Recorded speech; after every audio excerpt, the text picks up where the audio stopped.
Another day, another vlog mga brothers, at nandito tayo ngayon sa Racal Autobuy, Dasmariñas, Cavite, o dito sa Builders Hardware or Warehouse branch mga brothers para tignan ang kanilang bagong brand. Ito nga yung mga brothers, Marshall Motorcycle Philippines. At nandito sa harap natin ang napakagandang cruiser sports bike nila na may model name na XS 500 mga brothers. Pag titignan nyo nga yung tindigan nito, parang inspired siya sa kilalang Honda Rebel 500 mga brothers. Pero wag ka, may kakaiba rin itong katangian. And by the way, may presyo nga pala ito na 330,000 pesos. At ano ba ang mapapala natin sa ganong presyuhan na may offer sa atin itong Marshall Motorcycle?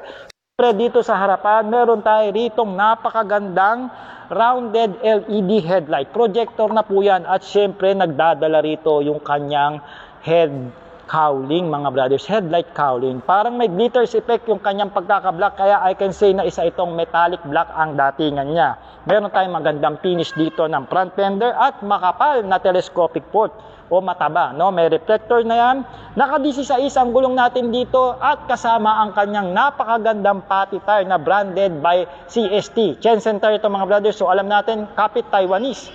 Naka-disc brake na rin ito with ABS mga brothers. Going sa kanya rito mga brothers, meron tayong malaking tangke dito na nakaangat 14 liters fuel tank capacity. Naka mid-rise ang ating handlebar. May mga quality switches. I guess yung switches talaga ng Marshall ang gustong gusto ko kasi napaka-premium at quality. Naka TFT rin tayo rito na display pagdating sa kanyang meter panel, at syempre bilog na rin yan. Hindi nga lang natin makikita dahil hindi ito activated. Pero ngunit ganun pa man, 698 mm ang kanyang seat height, napakababa. So mga bababang rider na katulad di nabiyayaan ng height, yakang-yakan nyo po itong motorsiklong ito dahil cruiser bike na nga siya. At way I can see, maganda yung ginamit ditong upholstery. Makapal pero maliit lang dito, pero makapal po siya. Kaya sigurado pag inupuan nyo to, hindi rin kayo pahihirapan mga brothers. At may bigat ito na 210 kg mga brothers dahil isa nga itong 500cc na cruiser bike. Dito naman sa likod mga brad, naka-16 din ang gulong nito at napakakapal ng kanyang gulong. Ayan, halos hindi naglalayo dun sa harapan, no? Chain drive po ang kanyang final drive mga brothers, at naka-disc brake na rin ito with the dual exit pagdating sa kanyang muffler. Naka-LED taillight tayo rito with the grills and LED turn signal light sa likod. Dual shock po ang meron tayo at naka-debaso na rin po yan mga brothers.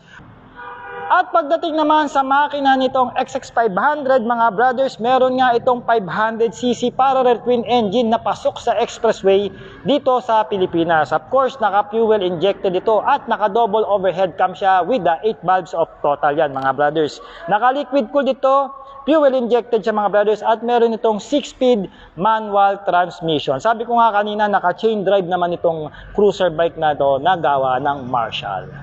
Once again, this is a XS500 ng Marshall Motorcycle Philippines, at meron nga itong presyo na 330,000 pesos. Maaari nyo po itong bisitahin dito sa City Hardware Builders, Dasmariñas, Cavite branch, no? Ito po yung Racal Autobuy dito. Pwede nyo po yan i-Gmap kung gusto nyo po makita in person ang itong napakagandang sport cruiser bike ng Marshall. At syempre pa, kung interested po kayo mag-apply sa ating online financing, maaari po kayo mag-call and text o kaya naman mag-PM sa ating Facebook page para po ma-assist ko kayo kung motor ang gusto nyo sa Marshall Motorcycle at sa iba pang brand na available sa market. And once again, ako po si Salt Moto, ang inyong legit na ahente pagdating sa motorsiklo.